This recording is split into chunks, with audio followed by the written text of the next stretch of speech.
This video was made possible by Brilliant, a math and science problem-solving website that can help you study more effectively.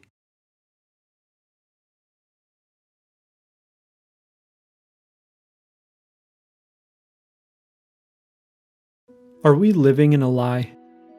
I look out of my window and see two orange trees. Orange trees.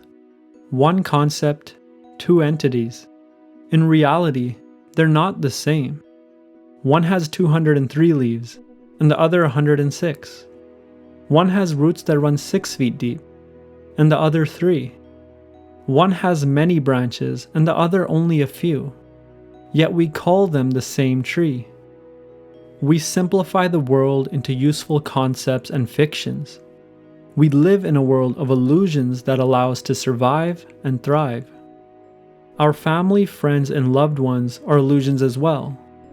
Everyone I know is deeply complex. I say that John is kind and intelligent, but John is mostly kind.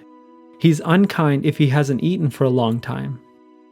He's very skilled at mathematics, but a terrible writer. Yet I simplify him into the concepts of kind and intelligent because that's useful for me. To know John better, I would need way more concepts, but even then, it's unlikely that I'd ever fully exhaust who he is. And so the mind uses concepts to construct order, but order is just a useful fantasy. It's a pretty lie. Whether we use science, philosophy, theology, or art, the fantasies we construct help us create and interact with the world. In other words, they give us more power. Let's meditate on the orange trees. Let's stop thinking and experience them as the separate entities that they really are. Let's notice how one smells better than the other, how the bark of one is smoother, and how the fruits of one are larger. Reality seems more complex than our illusion. But even if we updated our illusions, if we increased the words and concepts we could use to describe the tree, does being aware of the details matter? If you're a farmer, maybe. I think that's what Nietzsche wanted us to think about when he said, "Suppose we want truth. Why not rather untruth and uncertainty, even ignorance? Sometimes ignorance is preferable to the detailed truth. Maybe we only care about truth insofar as it empowers us. Knowing and thinking about all of the details of every orange tree would just be a psychological burden for the most of us. I'll take illusion over the reality." But I can't help but ask, is it possible that the mind is actually accessing a deeper kind of truth? Maybe the mind is separating the signal from the noise. But what constitutes signal versus noise? Our values. A farmer that values knowing all the details of an orange tree will view it differently than a regular person. Well, where do our values come from? Here's Nietzsche's view from beyond good and evil. Behind all logic and its seeming sovereignty of movement, there too stand valuations, or more clearly, physiological demands for the preservation of a certain type of life. For Nietzsche, our values come from our physiological demands. And what does our physiology demand? Power. It wants to survive and thrive.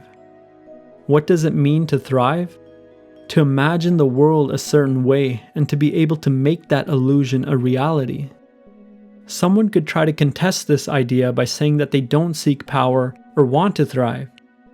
They won't eat or drink anything to prove this point. But they would still be seeking a kind of power. They imagine a world in which they prove the idea wrong, and they seek to bring that world into fruition, even at their own expense. For Nietzsche, everything we do is an expression of our will to power. We construct illusions to empower us, and we only care about truth insofar as it helps us achieve that goal. To the extent that an idea doesn't empower us, we should question the degree to which that idea is true. For Nietzsche, something isn't simply true or false. Truth contains multiple degrees and dimensions. Nietzsche is not saying that truth doesn't exist, but only that it's complicated. We might say that the truth of gravity's existence remains constant whether we believe it or not. But is that really true? Is there any reason that gravity couldn't reverse in the next moment? We can predict that it's unlikely based on our past experience, but what's really stopping it from happening in the end?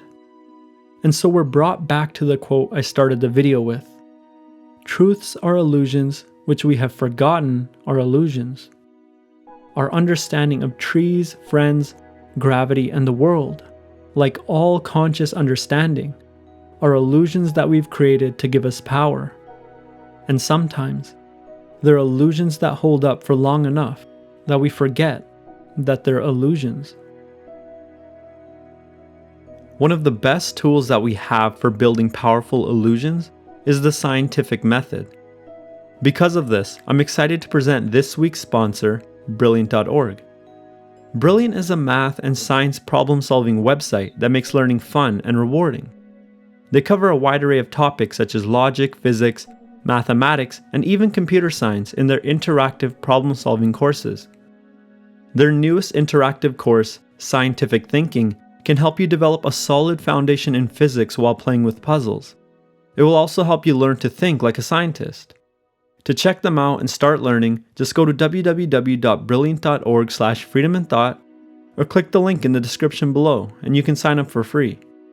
As a bonus for those who are ready to push themselves further, the first 200 people will be hooked up with 20% off the annual subscription, so you can unlock dozens of courses and view all the daily challenges in the archives. As always, thanks for watching, and I'll see you next time.